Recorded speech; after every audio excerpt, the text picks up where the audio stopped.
لا الہ الا اللہ محمد رسول اللہ. تو یہ جو بیڑا غرق، یہ جو ہمارا سسٹم اسکولوں میں چل رہا ہے، اس میں محققین پیدا نہیں ہوں گے.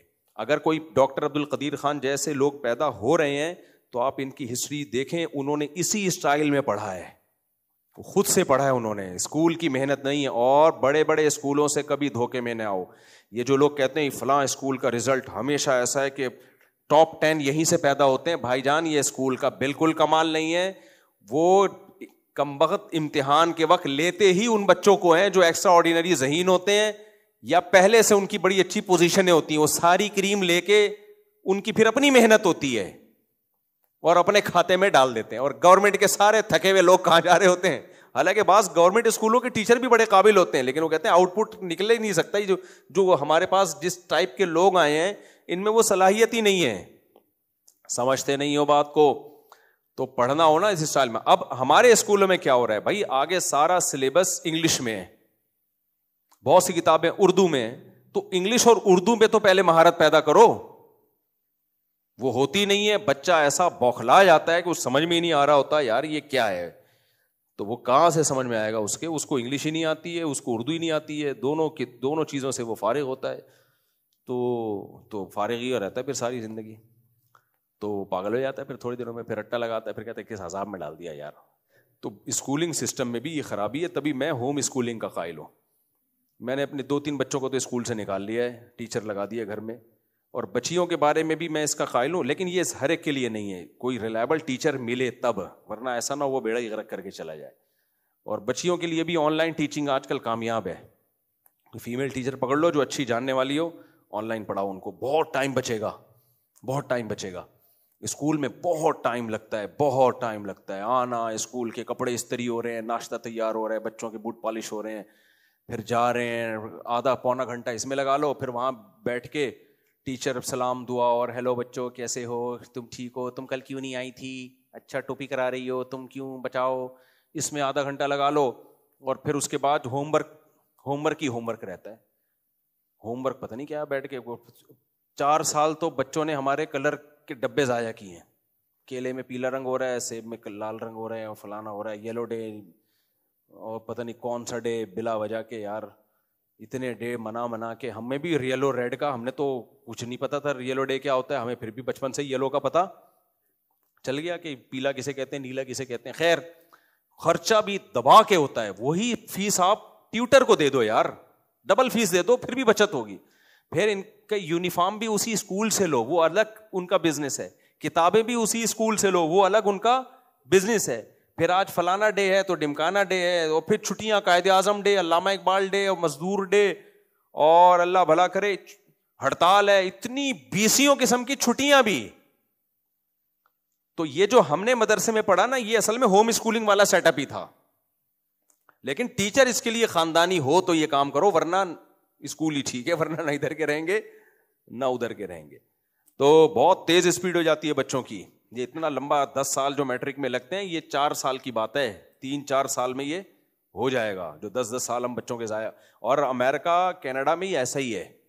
وہاں میں امریکہ میں لاس اینجلس جو ہے نا، لاس اینجلس نہیں، کیلیفورنیا میں، وہاں ایک مولانا صاحب ملے مجھے، بالکل اسٹائل بھی مولانا والا.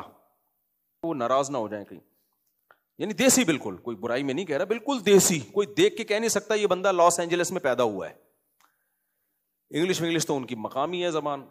اتنی ڈگریاں ان کے پاس، عالم بھی ہیں اور ڈگریاں بھی. میں نے کہا یار، اور پھر پورا گیٹ اپ اسلامی. کیونکہ وہاں جو بچے اسکولوں میں پڑھتے ہیں ان کے بگڑنے کا چانس بہت زیادہ ہوتا ہے. وہاں کے گورنمنٹ کے اسکول ملحد ہو جاتے ہیں بہت سارے نہیں ہوتے لیکن بہت سارے بگڑ جاتے ہیں، زنا میں پڑ جاتے ہیں. وہاں تو اوپن ہے سب کچھ. ابھی تو وہاں اسکولوں میں ہومو سیکسولیٹی بڑا مسئلہ بنی ہوئی ہے. بچوں کو باقاعدہ بہت سے اسکولوں میں ترغیب دی جا رہی ہے اس کی.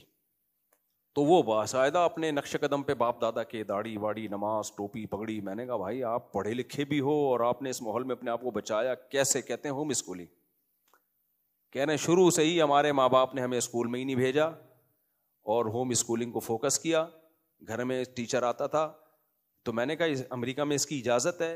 تو انہوں نے بتایا امریکہ میں ایک اچھی عادت بات یہ ہے ایک لا کہ ہر اسٹیٹ کا الگ لا ہے, تو آپ اپنے حساب سے اس اسٹیٹ میں رہ سکتے ہو. انہوں نے کہا لاس اینجلس کا لا یہ ہے کہ اگر آپ بچے کو اسکول نہیں بھیجنا چاہتے تو نہ بھیجیں, ہوم اسکولنگ کے لیے خود گورنمنٹ ٹیچر کا انتظام کرے گی. کہہ رہے میرے لیے گورنمنٹ نے ٹیچر کا انتظام کیا تھا, وہ ٹیچر مجھے گھر آ کے پڑھاتا تھا, اور سارے کورسز گھر بیٹھ کے کیے اس بندے نے. یہ ہر اسٹیٹ میں ایسا نہیں ہوتا, لیکن گورنمنٹ نے بیلنس رکھنے کے لیے نا تو کچھ ایسا ہے کہ اب لاس اینجلس میں ٹیکسز بہت زیادہ ہیں. ایسا نا سارے بستر اٹھا کے بولے ہم لاس اینجلس جا رہے ہیں, فری فوکٹ کی پڑھائی ہوگی, تو وہ فری فوکٹ کی ہوتی ہے لیکن وہ ٹیکس سے وہ پورا کر رہے ہوتے ہیں. سمجھ رہے ہو کہ نہیں سمجھ رہے؟ پھر رہائش وہاں بہت مہنگی ہے.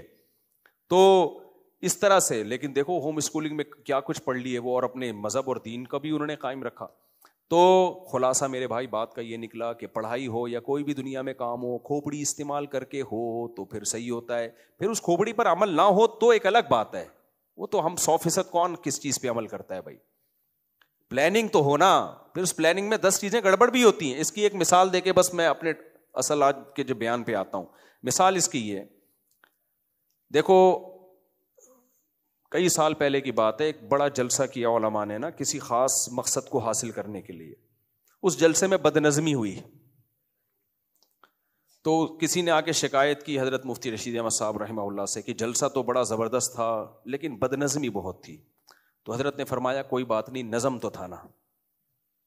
کیا مطلب؟ بدنظمی بھی نظم کی ایک قسم ہے, یعنی کام تو ہو گیا نا, بھونڈے طریقے سے ہو گیا. سمجھ رہے کہ نہیں سمجھ رہے؟ تو بھونڈے طریقے سے ہو گیا, لیکن کام جو جلسے کا جو اصل ہدف تھا, جو ٹارگٹ تھا, وہ تو پورا ہو گیا نا. تو ہم جب کوئی پلاننگ کر کے کام کرتے ہیں, کام میں ڈنڈی مار لیتا ہے انسان. اس کی مثال ایسے, آپ نے پلاننگ کی کہ میں نے پشاور جانا ہے, بغیر پلاننگ کے بوریا بستر لے کے نکل گئے گھر سے پشاور کی طرف رخ کر کے, کئی مہینے لگ جائیں گے, شاید پشاور نہیں پہنچ پاؤ گے آپ. کیا خیال ہے؟ کیونکہ پلاننگ کے بغیر منہ اٹھا کے جا رہے ہو. کوئی رکشا آیا, کبھی اس میں بیٹھ گئے, WR میں بیٹھ گئے, جو بھی ادھر کو جانے والی چیز ہے اس میں لٹک گئے. صحیح ہے نا؟ اس طرح سوراب گڑھ پہنچے تو دیکھا ایک بس ادھر حیدرآباد کی طرف جا رہی, پیچھے وہاں لٹک گئے. تو پہنچ تو ایک نہ ایک دن جاؤ گے, اور یہ بھی ممکن ہے راستے میں ہی بڑھ جائے پروگرام آپ کا. لیکن پلاننگ کی آپ نے اپنی جیب دیکھی, یار جہاز کا ٹکٹ افورڈ کر سکتا ہوں تو جہاز, ٹرین کا تو ٹرین. تو اب اس میں عین ممکن ہے کہ آپ ٹرین راستے میں خراب ہو جائے, یا آپ ٹائم پہ پہنچ نہیں پائے, وہ ٹرین نکل گئی, اگلی ٹرین سے جانا پڑ گیا.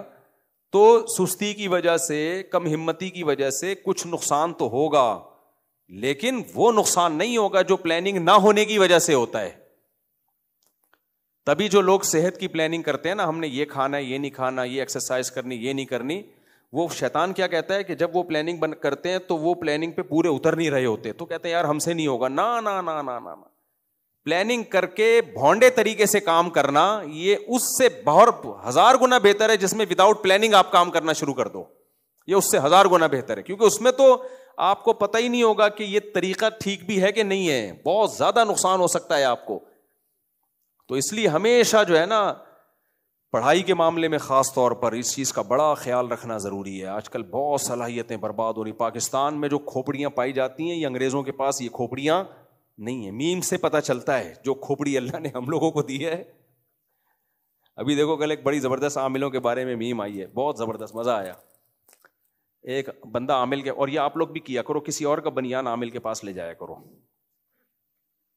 یہ کیا ہے لوگوں نے یہ کیا کہ ہمارے حضرت نے فرمایا دیکھنا کسی اور کا لے جاؤ بنیان, نا سونگھا دو. وہ سونگ کے کہتے اس پہ تو اتنے جن ہیں. انہوں نے کہا حضرت اس پہ تو کچھ بھی نہیں ہے, بیمار تو یہ ہے, بنیان تو میں نے کسی اور. یہ عاملوں سے تجربہ کرو, یہ ایسے ہی ہوگا.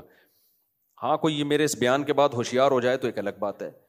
تو وہ میم کسی نے بنائی بڑی زبردست کہ عامل کے پاس ایک لڑکا آیا کہ بھائی میں بہت پریشان رہتا ہوں, یہ ٹینشن ہے. اس نے کہا اپنے گھر کی مٹی لے کر آ گیا. یہ عامل نے مٹی کو سونگا اور بولا بھائی تیرے تو مسئلہ, تو پڑوسیوں کا ہے, تو اپنے ابا کا ہے ہی نہیں, مٹی بتا رہی ہے.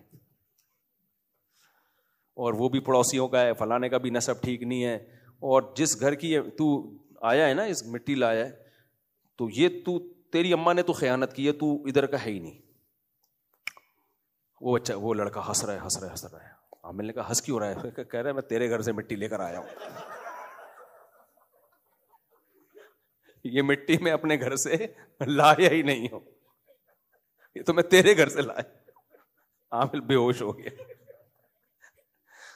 لیکن یہ بڑے بے غیرت ہوتے ہیں, بے ہوش بھی نہیں ہوتے, یہ فوراً بات کو بدل لیتے ہیں. تو ان عاملوں کا یہی ہے, دوسروں کے بنیان سنگھایا کرو, ان کو بنیان سنگھایا کرو دوسروں کے جا کے. تو دیکھو یہ کیا کہتے ہیں پھر.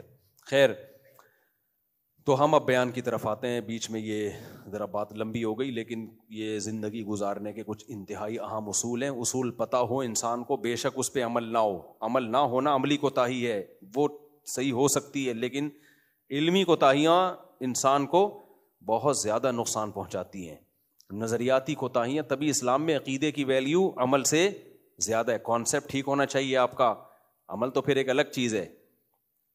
کافر جہنم میں جائے گا ہمیشہ کے لیے, مسلمان پٹ پٹا کے نکل آئے گا, اس لیے کہ کانسیپٹ ٹھیک تھے اس کے, اور کافر کے تو کانسیپٹ ہی ٹھیک نہیں تھے.